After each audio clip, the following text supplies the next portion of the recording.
सुप्रभात। आज मैं आपको पाठ वसंत भाग 3 के पाठ 15 सूरदास के पद से कुछ प्रश्नोत्तर करवाऊंगी। सबसे पहले संक्षेप में पुनरावृत्ति करवा देती हूँ। पाठ में श्री कृष्ण अपनी माता से कहते हैं, मैया कबही बढ़ेगी चोटी, कितनी बार मोहे दूध पियत भई, अबही है छोटी। वे कहते हैं कि माता मैं कितनी बार से दूध पी रहा हूँ, मैं कितनी बार दूध पी चुका हूँ, परंतु ये अभी भी छोटी है, मेरी चोटी कब बढ़ेगी। तुम मुझसे कहती हो कि मैं दूध पीऊँगा, मैं दूध पीता रहूँगा तो मेरी चोटी बलदाऊ भैया की तरह लंबी और मोटी हो जाएगी, परंतु मैं कितनी बार दूध पी चुका हूँ, ऐसा अभी तक नहीं हुआ है। बाल को झाड़ने से, चोटी बनाने से, नहाने से ये खूब लंबी हो जाएगी और धरती तक में लौटेगी, धरती तक भूमि को छुएगी, ऐसा भी तुमने कहा है। और ऐसा कह के तुम बार बार मुझे कच्चा दूध पिलाती हो, मुझे मेरे पसंद का खाना माखन रोटी नहीं देती हो। सूरदास जी कहते हैं कि जसोदा माता कहती कि मेरे ये दोनों लाल चिरंजीवी हों, हरि और हलधर, यानी कि श्री कृष्ण और बलदाऊ दोनों चिरंजीवी होंगे। अब दूसरे पद्य से का संक्षेप में बता रही हूँ भावार्थ। इसमें कवि जो है कहते हैं कि गोपियाँ श्री कृष्ण की शिकायत लेके यशोदा माता के पास जाती हैं। वे कहती हैं कि तेरे लाल मेरो माखन खायो, यानी कि रोज़ रोज़ जो है कृष्ण उनके घर में जा कर के माखन अपने तो खाते ही हैं, अपने दोस्तों को भी, अपने मित्रों को भी खिला देते हैं, ग्वाल बालों के साथ जाते हैं और पूरा गिरा देते हैं और फिर माखन जितना मन होता है खाते हैं और फिर वापस सब गिरा देते हैं। तो इसी की शिकायत लेकर के गोपियाँ यशोदा माता के पास जाती हैं, कहती हैं कि तेरो लाल मेरो माखन खायो, हे यशोदा माता तेरे पुत्र ने मेरे मक्खन को खा लिया है। दोपहर में जब देखता है कि घर खाली है और हम लोग बाहर निकल गए हैं, तो ये हमारे घर में आता है और ढूंढ ढंढोरी आपयो खायो, मने सब ढूंढता है, ढूंढ ढांड कर मक्खन निकाल के पूरा खा लेता है। जब ये खोली की बारी बैठी मंदिर में, मतलब कि दरवाज़ा खोलता है और घर के अंदर घुस जाता है, घुस के जितना भी दूध दही सारा रखा रहता है सब अपने दोस्तों को खिला देता है। और अगर ऊंचाई पे रखो छीका तो वह उखल पर चढ़कर उस छीके को उतार लेता है, जितना खाना है उतना तो खाता ही है, बाकी जो अनभावत यानी जो उसे पसंद नहीं है वो उसे धरती पर गिरा देता है। फिर कहती हैं कि दिन प्रति रोज़ रोज़ इतना हमारे गोरस यानी हमारे दूध दही का नुकसान होता है, तुमने पता नहीं कैसे पुत्र को तुमने ये पुत्र कहाँ से तुम ले आई हो, ये जो है हमारा इतना नुकसान करता है। सूरदास जी कहते हैं कि गोपियाँ यशोदा माता से शिकायत करते हुए कहती हैं कि ये बात नहीं मानता, तुमने तो अनोखे पुत्र को जन्म दिया है। इस प्रकार संक्षेप में मैंने भावार्थ बताया। अब थोड़ा प्रश्नोत्तर करवाऊंगी। सर्वप्रथम पहले पद से प्रश्न है, कृष्ण माता यशोदा से क्या पूछ रहे हैं। श्री कृष्ण माता यशोदा से पूछ रहे हैं कि दूध पीते मुझे काफ़ी दिन हो गया, मेरी चोटी कब बढ़ेगी। वे पूछ रहे हैं यशोदा माता से कि काफ़ी दिनों से मैं दूध पी रहा हूँ, मेरी चोटी कब बढ़ेगी। माता यशोदा ने कृष्ण को क्या बताया था। माता यशोदा ने श्री कृष्ण को बताया था कि तुम यदि दूध पीते रहोगे तो तुम्हारी चोटी लंबी बलदाऊ भैया की तरह लंबी और मोटी हो जाएगी। तुम यदि दूध पीते रहोगे तो तुम्हारी चोटी बलदाऊ भैया की तरह लंबी और मोटी हो जाएगी। अब ये अगला प्रश्न है कि कृष्ण माँ से चोटी के बारे में क्या क्या कहते हैं और क्या आग्रह करते हैं। तो श्री कृष्ण अपनी माँ से चोटी के विषय में कहते हैं कि तुम कहती थी दूध पीने से ये लंबी मोटी हो जाएगी बलदाऊ भैया की तरह, रोज़ झाड़ने से, नहाने से, उसको चोटी बनाने से ये इतनी लंबी हो जाएगी कि धरती में को छुएगी, परंतु ये आज तक नहीं हुई। और इस प्रकार तो मुझे बार बार ज़ोर ज़बरदस्ती दूध पिलाती हो, कच्चा दूध पिलाती हो, और मेरे मन का जो मेरा मनपसंद खाना है माखन रोटी, वह तुम मुझे नहीं देती हो। अगला प्रश्न है, माँ यशोदा द्वारा किसकी जोड़ी की दीर्घायु होने की कामना करती हैं। तो अंतिम पंक्ति में इसका उत्तर है कि माँ हरि और हलधर की जोड़ी को लंबी उम्र की कामना करती हैं। माँ हरि और हलधर की जोड़ी, ये दोनों कृष्ण और बलदाऊ की जो जोड़ी है दोनों भाइयों की, उसके लंबे उम्र की कामना करती हैं। अब कुछ प्रश्न आपको इस दूसरे वाले पद्य से रही हूँ। इसमें पहला प्रश्न ये है कि कौन किसके पास क्या शिकायत लेके गया है। कौन किसके पास क्या शिकायत लेके गया है। तो जैसा कि आपने पद्य के अर्थ में पढ़ा, गोपियाँ श्री कृष्ण की शिकायत लेके यशोदा माता के पास जाती हैं। गोपियाँ श्री कृष्ण की शिकायत लेके यशोदा माता के पास जाती हैं। कृष्ण ने एक गोपी के घर में प्रकट क्या किया। कृष्ण ने एक गोपी के घर में प्रकट क्या किया। कृष्ण ने प्रवेश करके क्या किया। तो कृष्ण ने एक गोपी के घर में प्रवेश करके दरवाज़ा खोला और ढूंढ ढांड कर जो भी माखन या दूध से बनी हुई चीज़ें मिली उसको खुद खाया और अपने दोस्तों को खिलाया। गोपी कृष्ण पर क्या आरोप लगाती हैं। गोपियाँ कृष्ण पर क्या आरोप लगाती हैं। गोपियाँ कृष्ण पे ये आरोप लगाती हैं कि जब दोपहर में वो घर को खाली देखता है, जैसा दिखता है कि घर सूना है, तो वह घर के दरवाज़ा खोलता है और वह घर के अंदर प्रवेश करता है और करके जितनी दूध की बनी हुई चीज़ें हैं वह अपने दोस्तों को खिला देता है। अगला प्रश्न है, गोपी ने यशोदा को उलाहना किस प्रकार दिया। गोपियों ने किस प्रकार माता यशोदा को उलाहना दिया। अंतिम पंक्तियों में इसका उत्तर है कि पता नहीं ये बात एकदम नहीं मानता है, ये पुत्र तुम कहाँ से लाई हो, और बात मानना नहीं चाहता है। तुमने तो अनोखे पुत्र को जन्म दिया है। इतना दूध दही इस की हानि करता है, नुकसान करता है। दूध दही फेंक देता है, अपने खाता है, जितना दोस्तों को खिलाता है, फिर जो पसंद नहीं आता वो धरती पर गिरा देता है।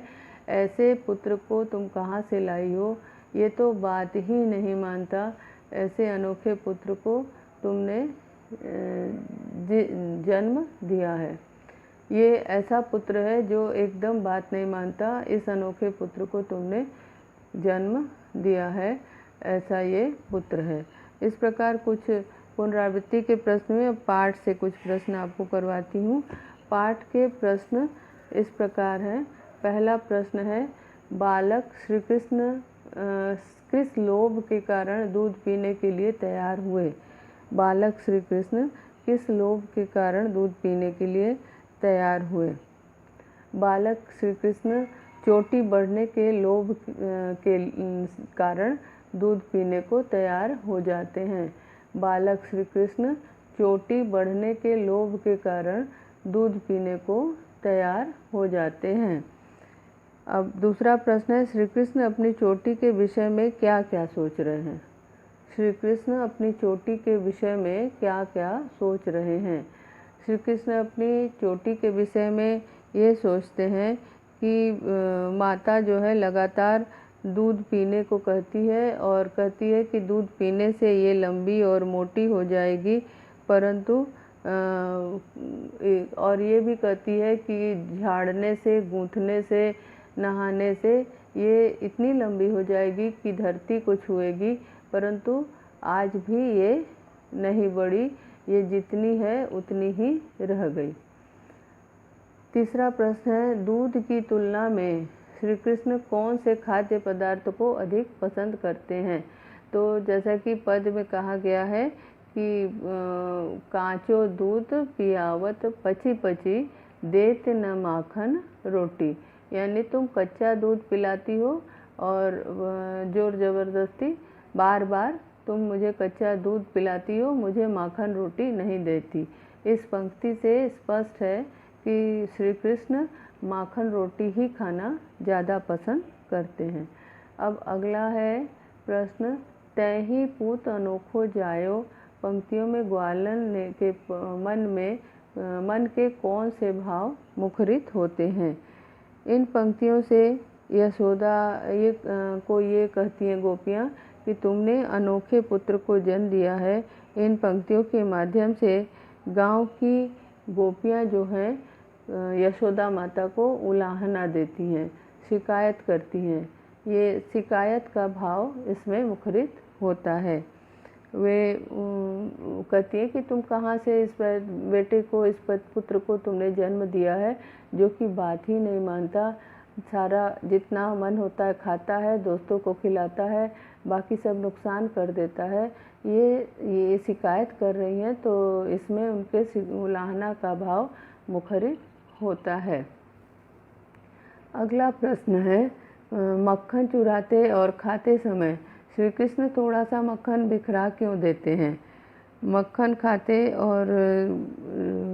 समय और चुराते समय श्री कृष्ण तो मक्खन क्यों बिखरा देते हैं, क्योंकि ये श्री कृष्ण जो है खुद तो कम खाते हैं, अपने दोस्तों को ज़्यादा खिलाते हैं और छोटे हैं, और इसी कारण से वो मक्खन ज़मीन पे गिर जाते हैं। मक्खन चुराने में जल्दबाजी करने के कारण ये ज़मीन पर गिर जाते हैं और बिखर जाते हैं। श्री कृष्ण छोटे हैं और मक्खन चुराने में इतनी जल्दबाजी करते हैं कि इसी कारण मक्खन ज़मीन पर गिर जाते हैं। दोनों पदों में से आपको कौन सा पद अच्छा लगा, ये पद आप अपने मन से, ये प्रश्न आप अपने मन से कर सकते हैं, क्योंकि इसमें जो है आपको जो पद अच्छा लगा वो आपको लिखना है।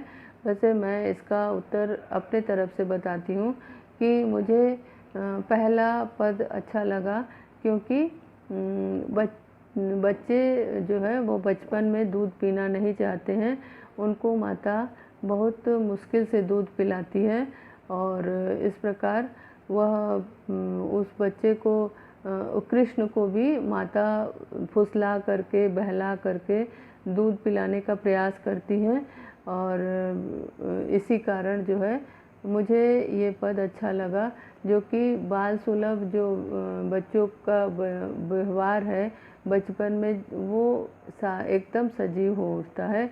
कृष्ण सूरदास जी की इस रचना में और इन पंक्तियों में ये सजीव हो उठता है कि बच्चे दूध पीना पसंद नहीं करते हैं।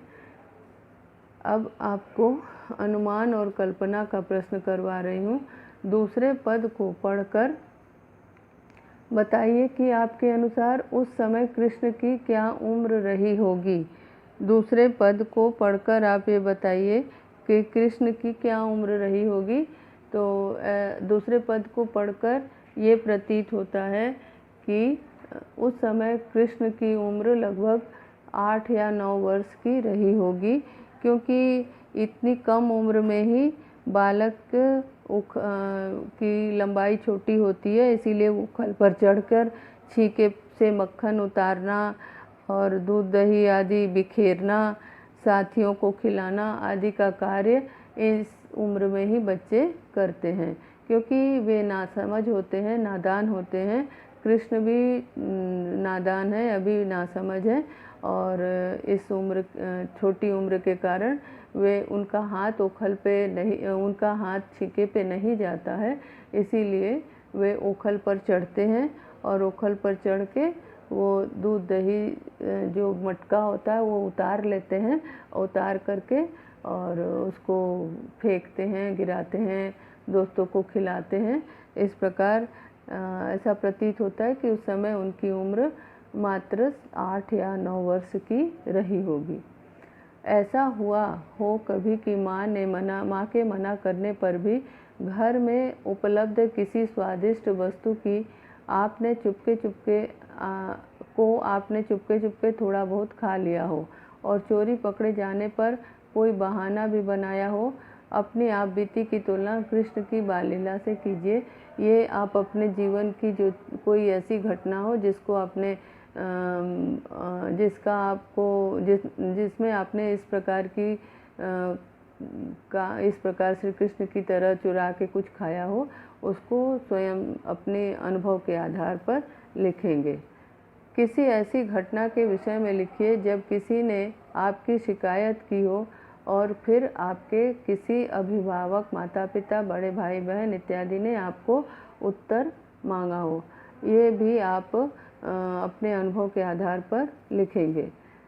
भाषा की बात में श्री कृष्ण गोपियों का मक्खन चुरा चुरा कर खाते थे, इसलिए उन्हें माखन चुराने वाला भी कहा गया है। इसके लिए एक शब्द लिखिए। इसके लिए एक शब्द ये है कि उनको माखन चोर भी कहते हैं। उनका एक नाम माखन चोर भी है। अब दूसरा प्रश्न है, श्री कृष्ण के लिए 5 पर्यायवाची शब्द लिखिए। श्री कृष्ण के लिए 5 पर्यायवाची शब्द लिखिए। श्री कृष्ण के लिए 5 पर्यायवाची आप गिरिधर लिख सकते हैं, और कृष्ण गिरिधर लिखिए, या आप नारायण भी लिख सकते हैं। आप श्री कृष्ण को माखन चोर, माखन चुराने वाला लिख सकते हैं, गोपाल लिख सकते हैं, मुरलीधर लिख सकते हैं, वासुदेव लिख सकते हैं, कान्हा लिख सकते हैं। इस प्रकार उनके लिए कई शब्द हो सकते हैं, उनके कई नाम हैं, रणछोड़ भी कहते हैं उनको। तो इस तरह से आप इन शब्दों को उनके पर्यायवाची के रूप में लिख सकते हैं। एक श्री कृष्ण का नाम आप लिख दीजिए गिरधर, जो कि कविता में है। दूसरा आप माखन चोर लिख सकते हैं, मक्खन चुराने वाला। गोपाल लिख सकते हैं, गायों की रखवाली करने वाला। फिर मुरलीधर, बंसी बजाने वाला, बंसी वाले भी कहते हैं, मुरलीधर कहते हैं। तो इस प्रकार श्री कृष्ण के कई नाम हैं, उनमें से आप कोई भी 5 लिख लीजिए।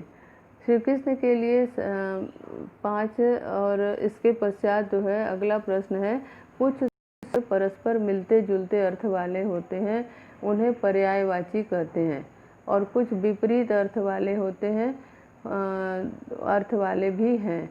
समानार्थी शब्द पर्यायवाची कहे जाते हैं, और विपरीतार्थक शब्द जो होते हैं वे विलोम कहे जाते हैं। अब यहाँ पे कुछ शब्द है, जैसे चंद्रमा है। चंद्रमा के लिए शशि, इंदु, राका, मधुकर, और भौरे के लिए, मधुकर के लिए भ्रमर, भौरा और मधुप है। सूर्य के लिए रवि, भानु और दिनकर, ये सभी पर्यायवाची शब्द हैं।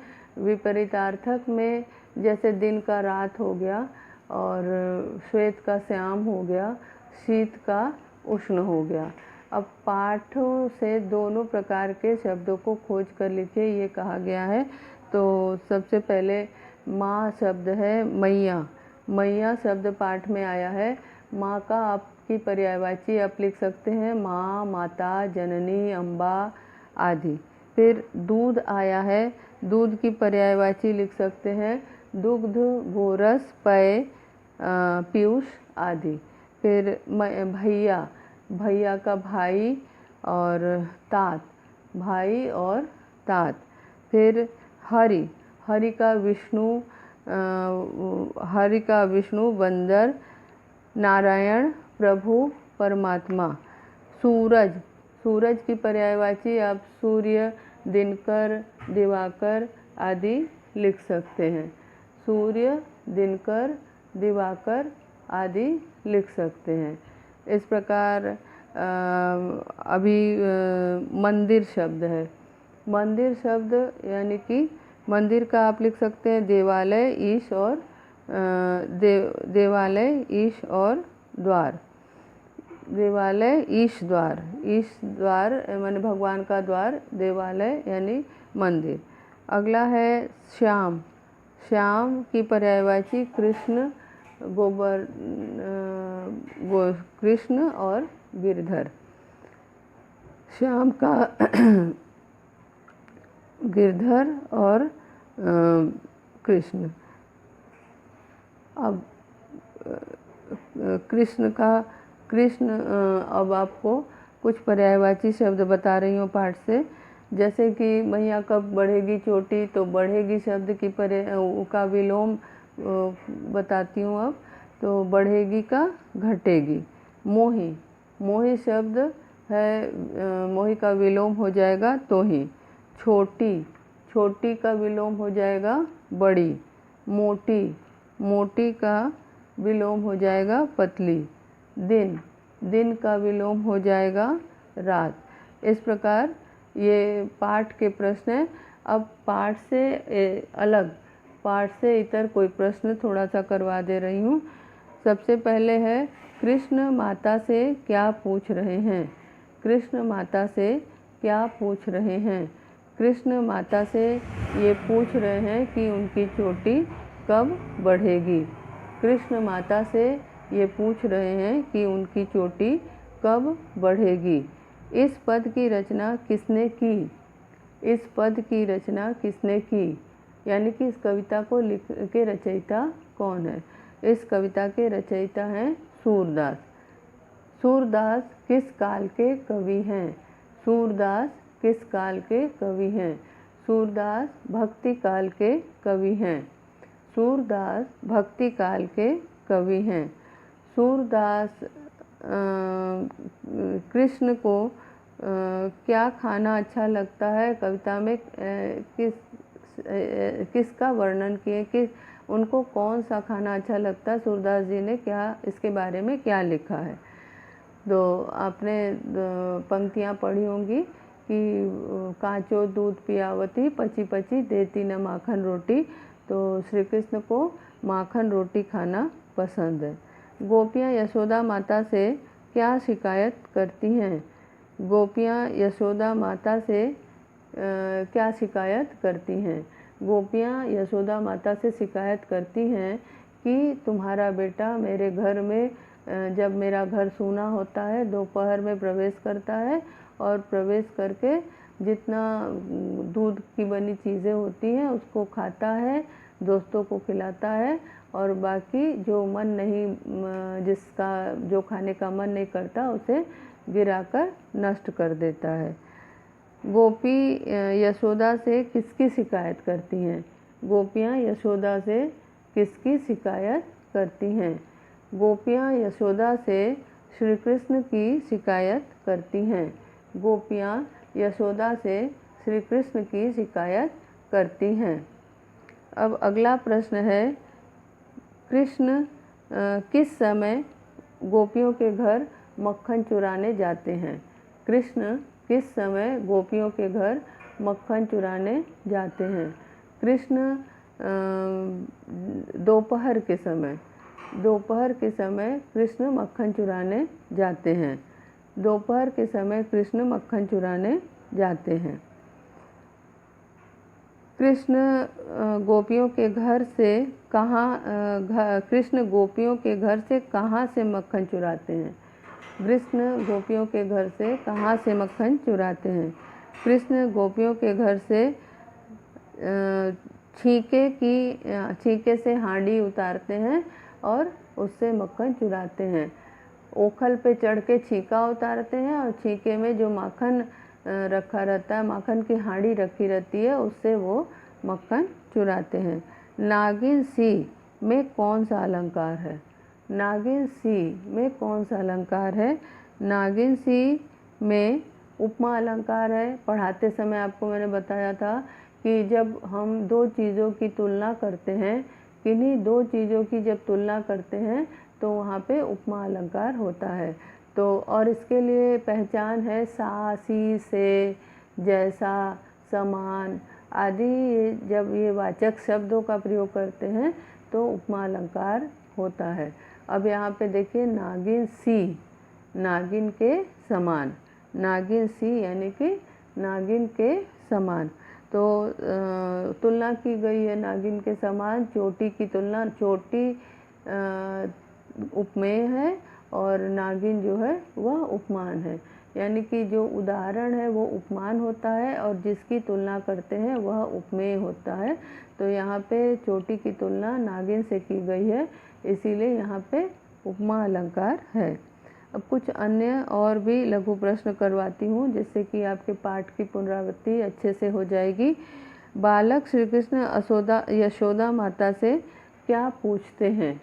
बालक श्री कृष्ण यशोदा माता से क्या पूछते हैं? बालक श्री कृष्ण यशोदा माता से अपनी चोटी के बारे में पूछते हैं। बालक श्री कृष्ण ये कहते हैं कि हमारी चोटी कब बढ़ेगी, कब मोटी और लंबी हो जाएगी। अब आप ये बताइए कि पची पची शब्द में कौन सा अलंकार है? पची पची, पची पची शब्द में कौन सा अलंकार है? पची पची शब्द में पुनरुक्ति प्रकाश अलंकार है। देखिए पुनरुक्ति प्रकाश अलंकार उसे कहते हैं जिसमें एक ही शब्द को लगातार दो बार प्रयुक्त किया जाता है और दोनों का अर्थ एक ही होता है। यहाँ पची पची दोनों का अर्थ एक है, बार बार, इसीलिए यहाँ पे पुनरुक्ति प्रकाश अलंकार है। पुनरुक्ति में दो शब्द है, पुनः और उक्ति। पुनः और उक्ति, पुनः माने बार बार, उक्ति माने कथन। जो चीज़ बार बार कही जाए, जो शब्द बार बार कही जाए उसको कहते हैं पुनरुक्ति। तो आप यहाँ पे देखिए पची पची बार बार कहा गया है, दो बार लगातार कहा गया है, इसीलिए ये पुनरुक्ति प्रकाश अलंकार है। तेरे लाल मेरे माखन खायो, इसमें लाल कौन है? तेरे लाल मेरो माखन खायो, इसमें लाल कौन है? किसके लिए लाल शब्द का प्रयोग किया गया है? इसमें आपने पद में पढ़ा ही होगा कि इसमें लाल शब्द जो है श्री कृष्ण के लिए प्रयुक्त हुआ है, लाल श्री कृष्ण के लिए कहा गया है। इस शब्द की भाषा क्या है? इस शब्द की भाषा क्या है? इस शब्द की भाषा पढ़ाते समय हमने बताया था श्री सूरदास जी ने ब्रज भाषा में अपनी कविताओं की रचना की है। सूरदास जी ने ब्रज भाषा में अपनी कविताओं की रचना की है। नागिन सी में कौन सा अलंकार है? नागिन सी में कौन सा अलंकार है? बिल्कुल आपने सही समझा, नागिन सी में उपमा अलंकार है, क्योंकि नागिन सी ये तुलना की गई है नागिन के समान। गोपी द्वारा की गई शिकायत को अपने शब्दों में लिखिए। गोपियों द्वारा की गई शिकायत को अपने शब्दों में लिखिए। तो आप लिख सकते हैं कि दूसरे पद से इसका उत्तर होगा कि गोपी ये माता यशोदा के पास जाती है, कहती है कि तुम्हारा पुत्र दोपहर में जब घर सूना देखता है तो हमारे घर में प्रवेश कर जाता है और किवाड़ खोल करके अंदर प्रवेश करता है और माखन और रोटी, दूध, दही जो है वह खुद खाता है और अपने दोस्तों को खिला देता है। दूध दही खुद तो खाता ही है और अपने बाकी बचा हुआ दोस्तों को खिलाता है और उसके बाद नहीं मन करता है तो वह ज़मीन में गिरा देता है।